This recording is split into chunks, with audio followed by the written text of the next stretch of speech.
Bonjour à tous, je suis très heureux de vous retrouver sur Israël Torah pour continuer notre aventure, la vie de Rabbeinu Akadosh, ses enseignements, ses conseils, tout quoi.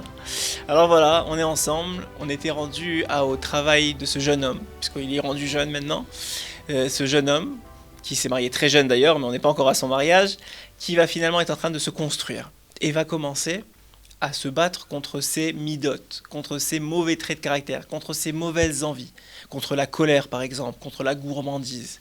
Et il va nous apprendre quelque chose d'incroyable. Rabbeinu va nous dire la chose suivante.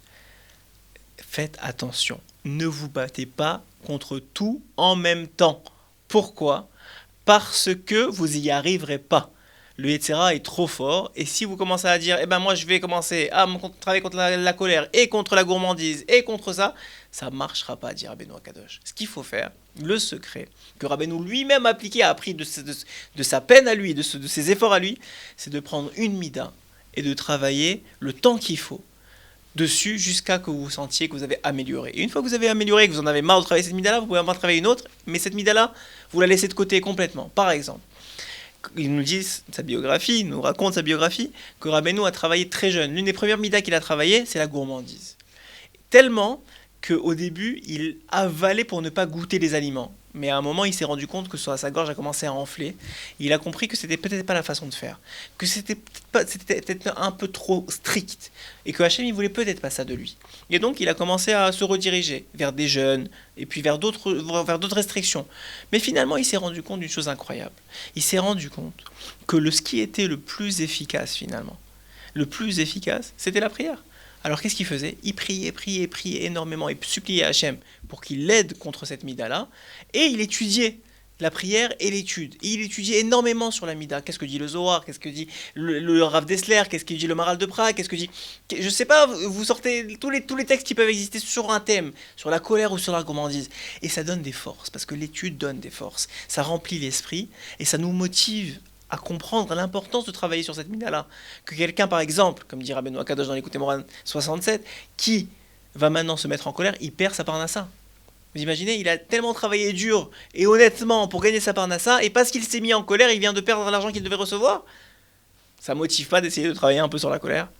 Donc effectivement, Rabbeinu Akadosh nous dit, premier conseil, quand tu travailles sur quelque chose, focus-toi, concentre-toi sur cette chose-là seulement.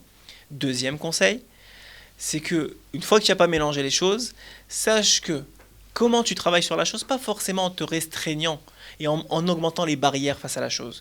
Parce que le problème, nous dit Rabbeinu Akadosh, que chacun d'entre nous, chaque jour, on a une certaine quantité d'énergie que Hachem nous donne. Et alors, cette énergie-là, il faut la distribuer correctement.